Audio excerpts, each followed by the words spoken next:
I speak.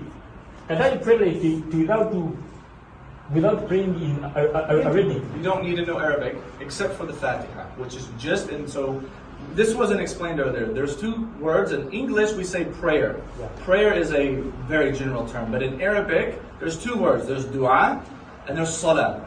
Dua is when you just ask God. You can lay down and you can say, God, please heal me. You can be sitting, you can be in a wheelchair, you can be on top of a mountain, just asking God, your hands up, your hands like this, however you want. That's dua. That's supplication, to just ask God for whatever you want. Yeah. Now there's a ritual prayer, right? Which is when Jesus fell on his face, and you can make sujood whenever you want to, prostration.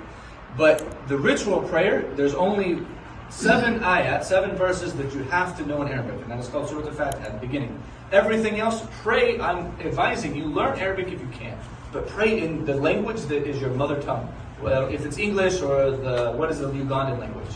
Uganda. Then pray in whatever you feel closest to God. Because God cares about what's in your heart. And you're right, He created all languages, He created all peoples, right? And so to Hujurat, He says that we've created you from nations and tribes, so that you can know one another. Right, so when God gave the language, the revelation to Jesus, it wasn't in Arabic, it was in Aramaic, Syriac, his language. When He gave it to Moses, it was in Proto-Hebrew, which is completely different than the Hebrew that we have today. When He gave it to Adam, we don't even know what language Adam spoke, right?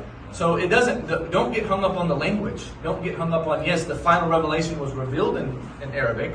It's been translated so that you can understand it in so many languages, right? The Arabic is the closest thing that we have to the Prophet so that we can know him, and because there's a lot of benefits to understanding it in Arabic. So if you can, it's like watching. You ever watch the World Cup? Yeah.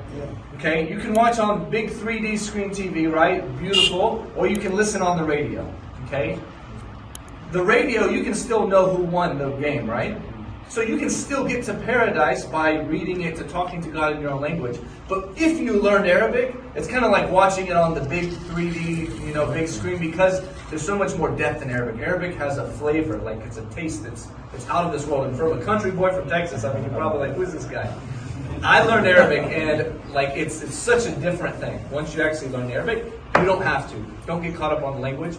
But if you do, it's only that much better for you. Thank you so much. If that's the case, Amanu the Muslim.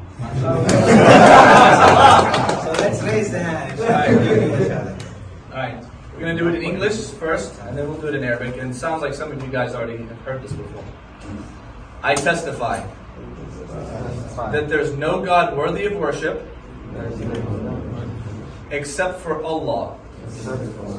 And I testify that Muhammad is the messenger of Allah. Congratulations. Ashhadu an la ilaha illa Allah wa ashhadu anna Muhammad Rasul Allah. Allahu Akbar. Welcome home, brothers.